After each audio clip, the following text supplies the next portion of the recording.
This is to show you how to create a new recurring donor. So we're on the constituent record, and you scroll down to recurring donation, press new, and you could type in their last name. It doesn't actually matter. And the amount, make that up, $250. Open-ended, leave as open, domain US. Now here, next donation date, we're changing it to tomorrow. We're changing it to tomorrow. So that's the new rule. We're not charging people on the 20th. We are charging them when we receive their donation, or the day after. Please do it the day after. So next donation date will always be tomorrow. Installment is still monthly, and save.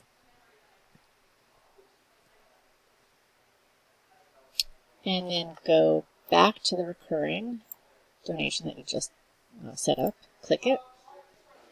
And up here, you're going to press IATS.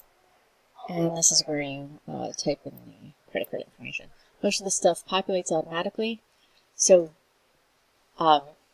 begin date, again, you're going to put in tomorrow's date, because they will literally get charged tomorrow, which is our new rule. And then end date, same, just put in some futuristic date. And monthly, and again, schedule date will be the same date. These are all the days of the month, so they want to know on which date every month should they charge the card. And it's going to be in this case, it's going to be the 1st. For me, that's tomorrow. So August 1st is tomorrow, and on the 1st of every month, this person will get charged. And then you type in their credit card information.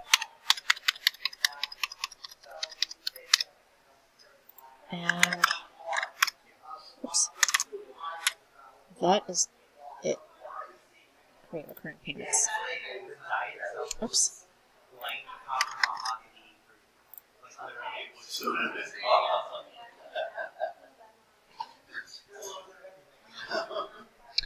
And so again, on this IATS page, the begin date will be tomorrow.